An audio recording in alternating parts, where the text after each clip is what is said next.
Pasar desa Merakan selalu ramai dengan aroma khas petai yang menggantung di kios-kios kayu. Mari dan Nito, dua pedagang petai, sudah bertahun-tahun bersaing di tempat ini. Keduanya dikenal sebagai pemasok utama petai dari desa-desa sekitar, dan meskipun mereka pernah berdagang dengan damai, ketegangan mulai muncul seiring waktu. Mari terkenal dengan caranya yang keras dalam berbisnis, sementara Nito lebih santai namun tetap gigih mempertahankan pelanggan. Perbedaan karakter mereka justru membuat persaingan semakin sengit, terutama karena pasar petai bukan hanya soal perdagangan, tetapi juga gengsi dan harga diri.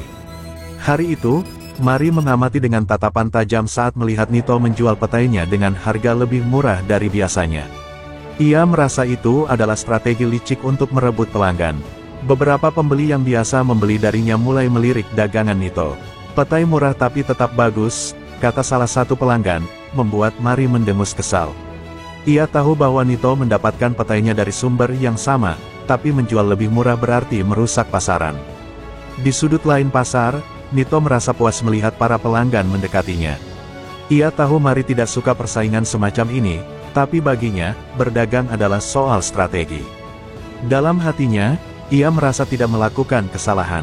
Lagi pula, ia hanya mencoba bertahan hidup di dunia perdagangan yang kejam. Tapi di balik senyumnya, ia tahu konflik dengan Mari akan segera terjadi. Dan kali ini, ia tidak akan mundur. Setelah pasar mulai sepi, Mari duduk di warung kopi, masih kesal dengan taktik Nito.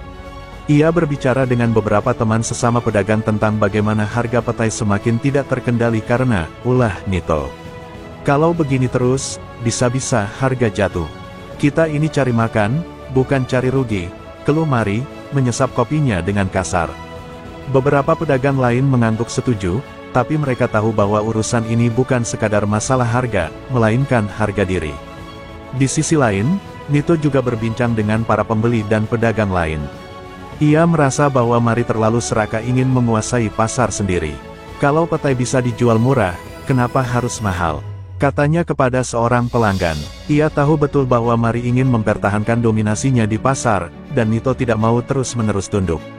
Keputusan untuk menjual lebih murah adalah bentuk perlawanannya. Namun, jauh di lubuk hati, ia merasa bahwa konflik ini mungkin akan lebih besar dari sekadar persaingan dagang biasa. Malam itu, suasana di desa terasa tenang, tapi hati Mari dan Nito tidak. Keduanya tidur dengan perasaan panas, memikirkan langkah berikutnya. Mari berpikir untuk mengambil tindakan agar harga petai tetap stabil, sementara Nito bertekad untuk terus melawan.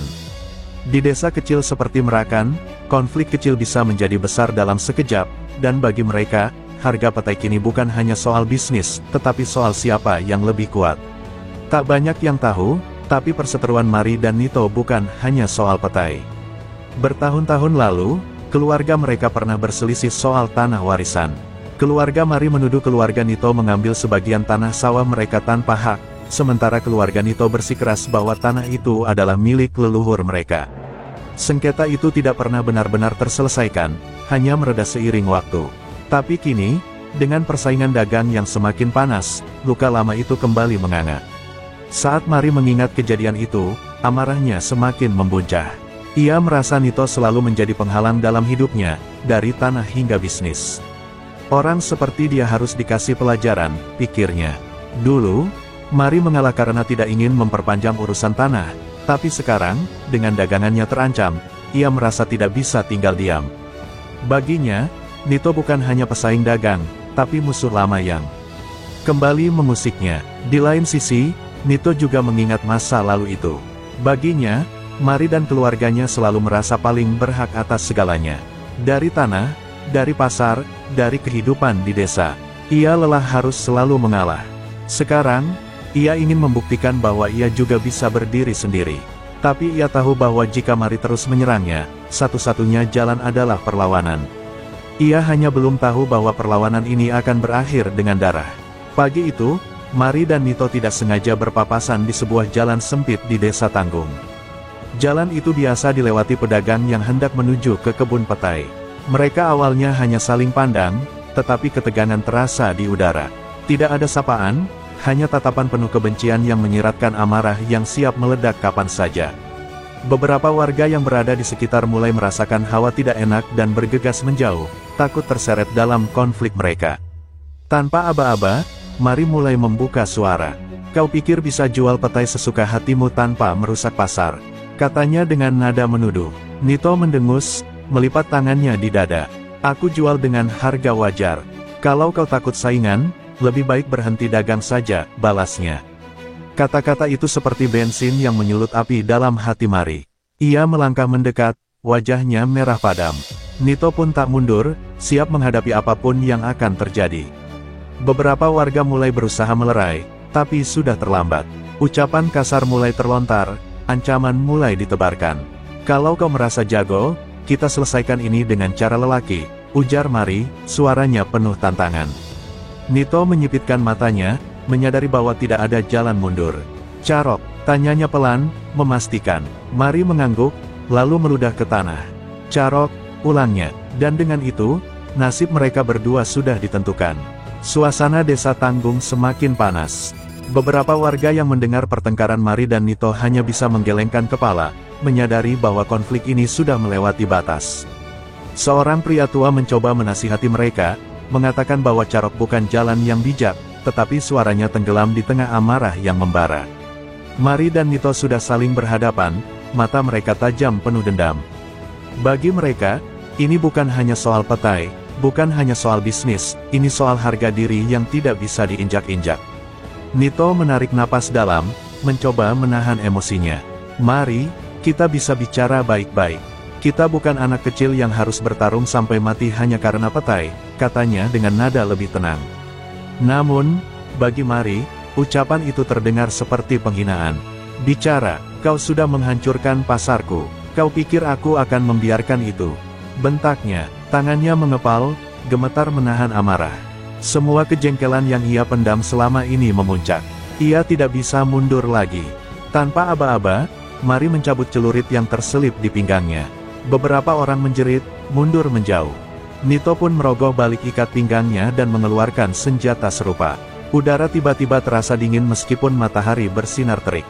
Tidak ada yang berani melangkah maju untuk melerai mereka.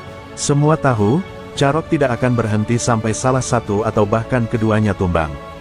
Hanya ada satu jalan keluar, darah harus mengalir. Mari pulang ke rumahnya dengan langkah cepat, dadanya naik turun karena emosi. Ia masuk ke dalam dan segera mengambil celurit yang biasa ia gunakan untuk berkebun.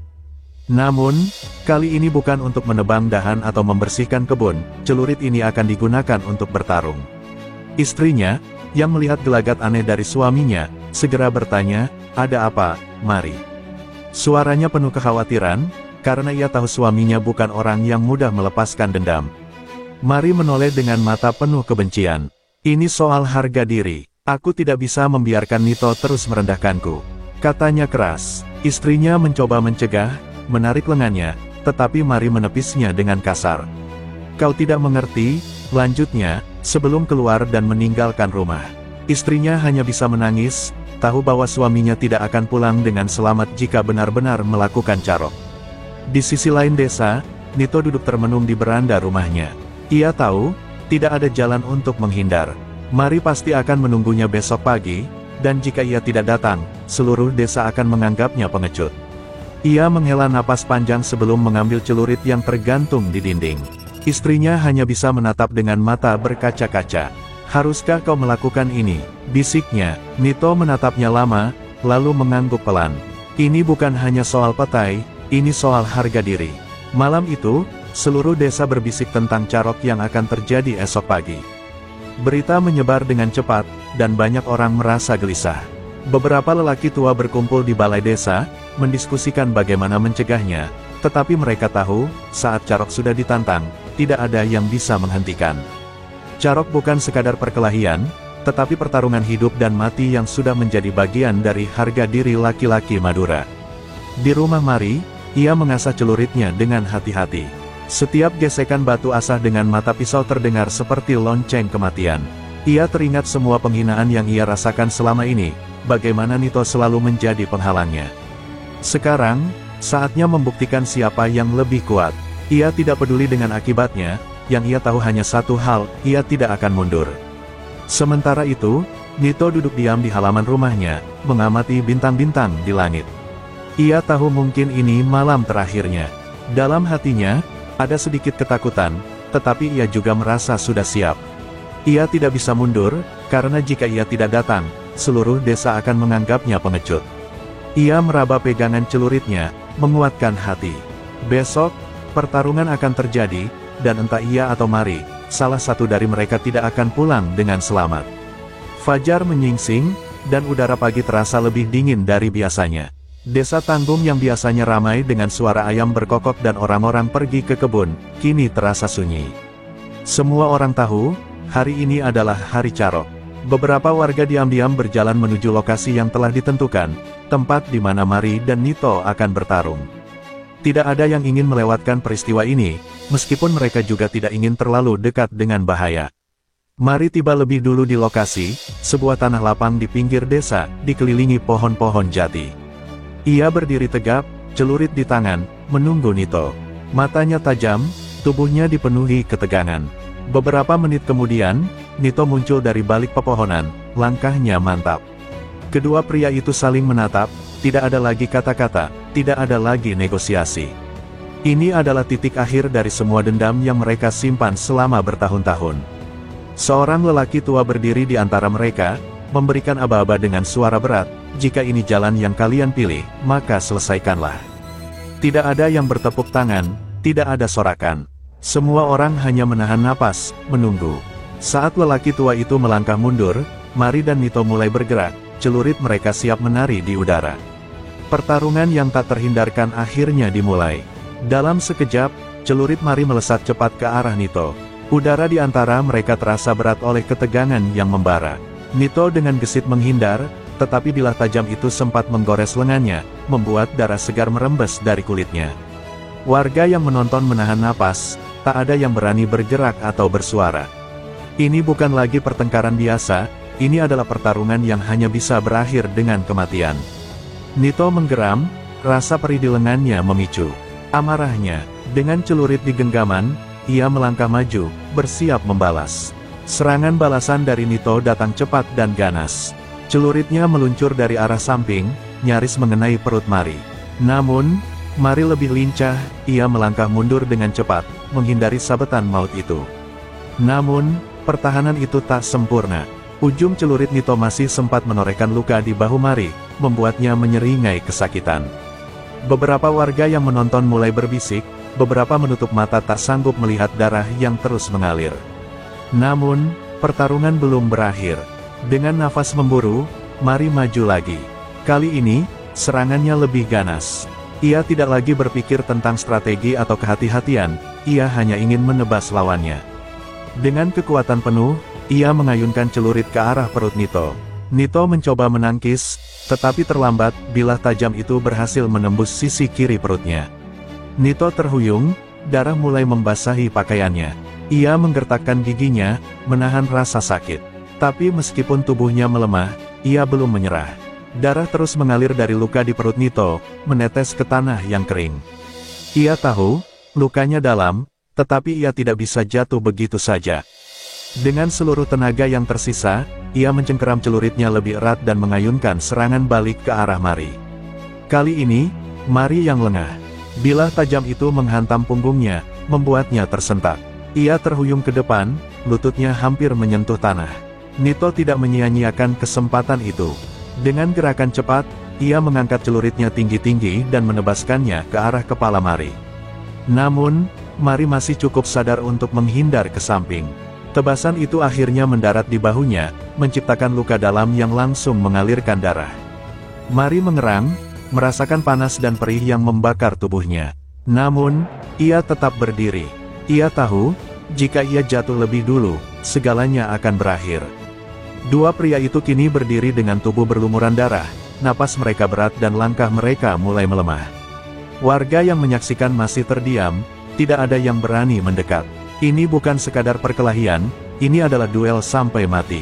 Mata Mari dan Nito bertemu dalam tatapan terakhir, tatapan penuh kebencian, penuh kepastian bahwa salah satu dari mereka akan tumbang sebentar lagi. Mari mencoba menyerang lagi, tetapi tubuhnya sudah terlalu lemah. Darah yang terus mengalir dari bahu dan punggungnya membuatnya kehilangan keseimbangan. Ia mencoba melangkah maju, tetapi kakinya goyah. Nito melihat kesempatan ini dan dengan tenaga terakhirnya, ia melancarkan satu serangan terakhir.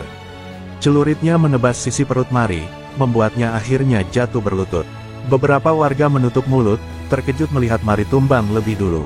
Tubuhnya bergetar, tangannya mencoba menekan luka di perutnya, tetapi darah terus keluar. Matanya yang tadinya penuh amarah kini mulai kehilangan cahaya. Ia mendongak menatap Nito, seakan tak percaya bahwa dirinya akan kalah. Namun, di dalam hatinya, ia tahu bahwa ia sudah mencapai batasnya. Nito berdiri dengan tubuh gemetar, tangannya masih menggenggam celurit yang berlumuran darah. Ia ingin merasa menang, tetapi tubuhnya sendiri sudah tidak kuat lagi. Kakinya mulai melemah, pandangannya mengabur. Ia mencoba mengambil napas dalam, tetapi rasa sakit di perutnya semakin menjadi-jadi. Lalu, dalam hitungan detik, tubuhnya ikut tumbang. Beberapa warga akhirnya memberanikan diri mendekat. Seorang lelaki tua memeriksa Mari, lalu menggeleng pelan. Mari sudah tiada, katanya dengan suara berat. Tidak ada yang bersorak, tidak ada yang bertepuk tangan. Ini bukan kemenangan, ini adalah tragedi. Beberapa orang melihat ke arah Nito yang tergeletak dengan napas tersengal-sengal. Darah masih mengalir dari luka di perutnya, matanya mulai kehilangan fokus. Dengan cepat, beberapa warga mengangkat tubuh Nito dan membawanya ke RSUD Dr. Haryoto. Mereka berharap ada keajaiban, bahwa setidaknya satu nyawa bisa diselamatkan. Sepanjang perjalanan, Nito mulai kehilangan kesadaran. Di dalam pikirannya yang kabur, ia bertanya-tanya apakah semua ini sepadan. Apakah harga diri benar-benar harus dibayar dengan darah? Tetapi kini sudah terlambat untuk menyesal. Sesampainya di rumah sakit, para dokter segera berusaha menyelamatkan nyawanya. Namun, luka di perutnya terlalu dalam, darah yang keluar terlalu banyak. Setelah beberapa jam dalam perawatan, Nito menghembuskan napas terakhirnya. Dengan itu, pertarungan yang telah berlangsung bertahun-tahun akhirnya berakhir. Tidak ada pemenang, hanya dua nyawa yang melayang. Berita kematian Mari dan Nito menyebar cepat ke seluruh desa. Warga yang mendengar hanya bisa menggelengkan kepala, sebagian merasa sedih, sebagian merasa marah. Hanya karena petai, dua orang mati sia-sia, kata seorang lelaki tua.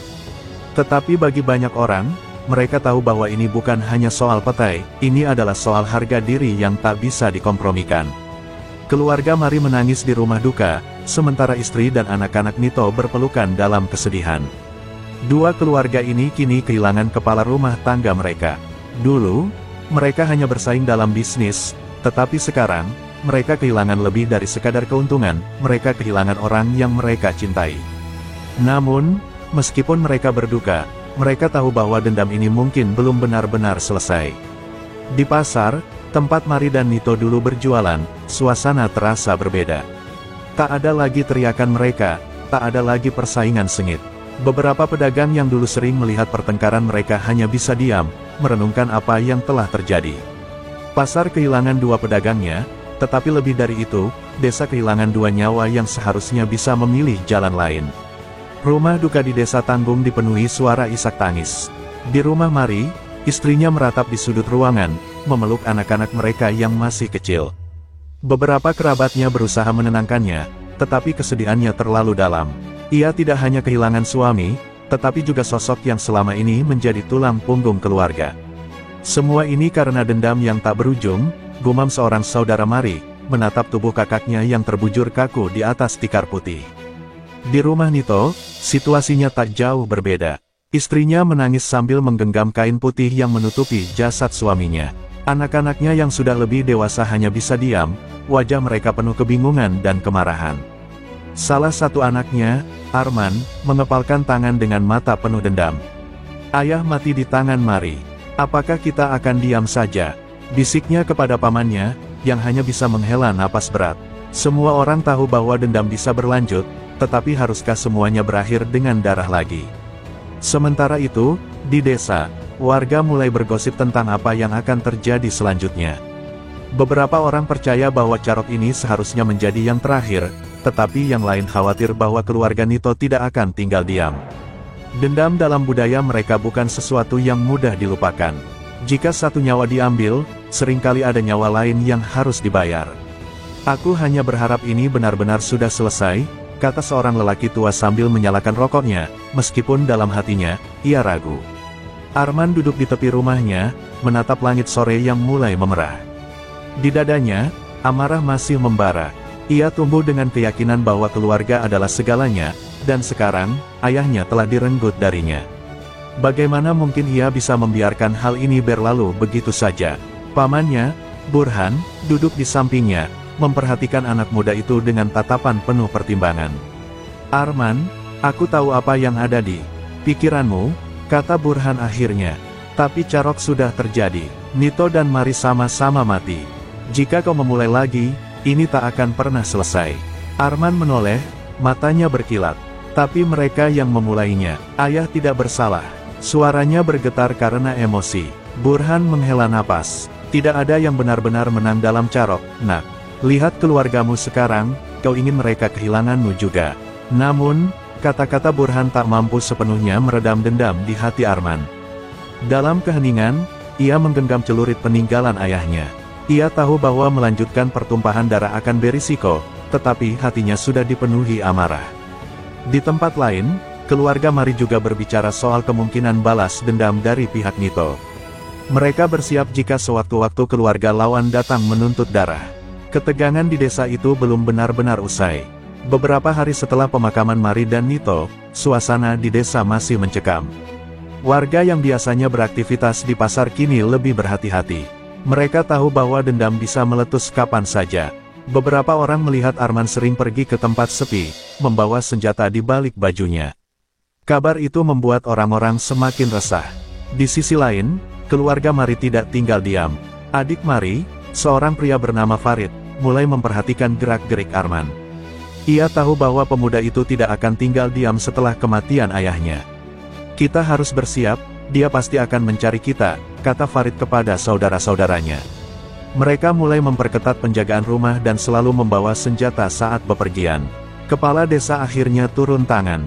Ia mengumpulkan para tetua desa untuk mencari cara agar dendam ini tidak berlanjut. "Kita tidak bisa kehilangan lebih banyak nyawa hanya karena kebencian yang tak berujung," katanya. Mereka memutuskan untuk mendamaikan kedua keluarga sebelum pertumpahan darah kembali terjadi. Tetapi, apakah perdamaian masih mungkin, atau sudah terlambat? Pertemuan antara keluarga Mari dan Nito diadakan di rumah kepala desa. Wajah-wajah tegang memenuhi ruangan itu, masing-masing pihak masih menyimpan rasa sakit dan kemarahan. Arman duduk di satu sisi, tatapannya tajam ke arah Farid yang duduk di seberangnya. Mereka berdua adalah perwakilan generasi berikutnya dari konflik ini. Kepala desa memulai pembicaraan dengan suara berat. "Aku tahu ini sulit bagi kalian. Tapi jika dendam ini berlanjut, kita hanya akan melihat lebih banyak kematian." Ia menatap keduanya dengan penuh harap. "Bisakah kita mengakhiri ini di sini?" Namun, Arman tidak langsung menjawab. Di dalam hatinya, ia masih ragu. Ia ingin membalas kematian ayahnya, tetapi di sisi lain, ia juga tahu bahwa Carok hanya akan membawa lebih banyak kesedihan. Farid, meskipun juga masih menyimpan kebencian, memahami bahwa perkelahian lebih lanjut tidak akan membawa keuntungan bagi siapapun. Ia akhirnya menghela napas panjang dan berkata, "Jika kalian bisa menjamin tidak ada yang akan menyerang kami juga akan mengakhiri ini." Semua mata kini tertuju pada Arman. Apakah ia akan menerima perjanjian damai ini, ataukah darah masih harus mengalir? Arman menatap wajah-wajah di sekelilingnya. Ia melihat ibunya yang masih berduka, melihat adik-adiknya yang kehilangan ayah. Ia lalu mengingat pesan terakhir ayahnya sebelum berangkat ke Carok, "Jangan biarkan amarah menguasaimu." Apakah ia akan mengabaikan pesan itu? Dengan tangan yang masih mengepal, ia akhirnya berkata dengan suara berat, "Baiklah. Kita akhiri di sini." Suasana di ruangan itu langsung berubah. Beberapa orang menghela napas lega, sementara yang lain masih tampak ragu. Tapi kepala desa tahu bahwa ini adalah langkah pertama yang penting. Ia segera mengatur upacara perdamaian, di mana kedua keluarga akan saling meminta maaf secara simbolis dan bersumpah untuk tidak lagi mengangkat senjata satu sama lain. Namun, meskipun perjanjian telah dibuat, dendam tidak mudah hilang begitu saja. Beberapa anggota keluarga masih merasa tidak puas, meskipun mereka memilih untuk diam. Di dalam hati mereka, masih ada luka yang sulit disembuhkan. Perdamaian telah dideklarasikan, tetapi apakah itu akan bertahan selamanya? Hari-hari berlalu setelah perdamaian diumumkan. Desa Tanggung perlahan kembali ke kehidupan normalnya. Pasar kembali ramai, Tetapi ada satu hal yang berubah, tidak ada lagi Mari dan Nito di sana. Kehadiran mereka yang dulu selalu bersaing kini hanya tinggal kenangan. Beberapa orang mengatakan bahwa ini adalah pelajaran berharga bagi desa, tetapi yang lain masih merasa bahwa luka ini tidak akan pernah benar-benar sembuh. Arman mencoba menjalani hidupnya tanpa dendam, tetapi setiap kali ia melihat celurit peninggalan ayahnya, perasaan itu kembali muncul. Ia tahu bahwa ia telah membuat keputusan yang benar, tetapi jauh di dalam hatinya, ia juga tahu bahwa tidak semua dendam bisa sepenuhnya dihapus. Di rumah Mari, keluarganya juga berusaha melanjutkan hidup. Tetapi setiap kali mereka melewati pasar dan melihat orang lain berjualan petai, mereka tidak bisa menghindari rasa kehilangan. Hidup terus berjalan, tetapi bayang-bayang Carok itu tetap ada, mengingatkan semua orang bahwa harga diri yang dipertaruhkan dengan darah tidak pernah benar-benar membawa kemenangan. Dendam telah dihentikan, tetapi apakah benar-benar berakhir? Tidak ada yang bisa menjawabnya dengan pasti. Yang tersisa hanyalah pelajaran bahwa kehidupan adalah sesuatu yang jauh lebih berharga daripada ego dan harga diri. Namun, di Desa Tanggung, seperti di banyak tempat lainnya, Carok adalah tradisi yang sulit dihapus. Hari ini, darah telah berhenti mengalir. Tapi siapa yang tahu, apakah di masa depan, dendam lain akan kembali muncul. Carok antara Mari dan Nito telah berakhir dengan 2 nyawa yang melayang. Dendam yang awalnya hanya berupa persaingan dagang telah berkembang menjadi permusuhan berdarah yang membawa kesedihan bagi 2 keluarga dan seluruh desa. Walaupun perdamaian telah disepakati, luka yang ditinggalkan tidak akan mudah hilang. Desa Tanggung kini kembali ke kehidupan normalnya, tetapi kenangan tentang pertarungan tragis itu akan terus hidup dalam ingatan warga. Arman dan Farid, yang hampir melanjutkan siklus kekerasan ini, memilih untuk menghentikan dendam di titik itu. Namun, mereka sadar bahwa keputusan ini bukanlah hal yang mudah. Harga diri dan emosi seringkali lebih kuat daripada akal sehat, tetapi mereka belajar bahwa balas dendam hanya akan menambah penderitaan. Meskipun mereka telah mengikhlaskan kepergian orang-orang terkasih mereka tetap harus berjuang menghadapi kehilangan dan membangun kembali kehidupan yang telah hancur. Desa itu kini menjadi saksi bisu betapa mahalnya harga sebuah harga diri yang dipertaruhkan dengan darah. Warga belajar bahwa dalam kehidupan, bukan ego atau gengsi yang harus diperjuangkan, tetapi kebijaksanaan dalam menyelesaikan konflik. Akankah desa ini benar-benar terbebas dari Carok di masa depan? Hanya waktu yang bisa menjawabnya. Tidak ada yang benar-benar menang dalam sebuah pertarungan berdarah. Kehilangan akan selalu ada, dan seringkali, dendam hanya meninggalkan kesedihan yang lebih dalam bagi keluarga dan orang-orang terdekat. Mari dan Nito bisa saja menyelesaikan masalah mereka dengan cara yang lebih bijak. Namun, ego dan amarah menguasai mereka, hingga nyawa menjadi taruhannya. Setiap konflik harus diselesaikan dengan kepala dingin, bukan dengan senjata. Dalam pertarungan ini, bukan hanya Mari dan Nito yang menderita, tetapi juga keluarga mereka. Anak-anak kehilangan ayah, istri kehilangan suami, dan desa kehilangan 2 warganya. Sebelum bertindak gegabah, pikirkanlah bagaimana dampaknya bagi orang-orang yang kita cintai. Butuh keberanian besar untuk menghentikan dendam. Arman dan Farid memilih jalan damai, meskipun hati mereka masih dipenuhi luka. Ini membuktikan bahwa kekuatan sejati bukanlah dalam pertarungan, tetapi dalam kemampuan untuk mengendalikan diri dan mengakhiri siklus kebencian. Ya Tuhan yang Maha Pengasih, kami memohon kepadamu, jauhkanlah kami dari amarah yang membutakan, dari dendam yang menghancurkan, dan dari pertikaian yang tak berujung. Berikanlah kami kebijaksanaan dalam menghadapi perselisihan, agar kami dapat menemukan jalan damai tanpa harus mengorbankan nyawa. Jadikanlah hati kami lapang untuk memaafkan, sebagaimana Engkau mengajarkan kasih dan pengampunan. Lindungilah keluarga kami dari pertikaian yang sia-sia, dan berikanlah kedamaian bagi mereka yang telah pergi. Semoga kami selalu ingat bahwa hidup jauh lebih berharga daripada harga diri yang dipertaruhkan dengan darah. Semoga kami mampu menjadi pribadi yang bijak dalam menyelesaikan masalah, dan semoga desa ini, serta dunia ini, dipenuhi dengan perdamaian dan kasih sayang. Amin.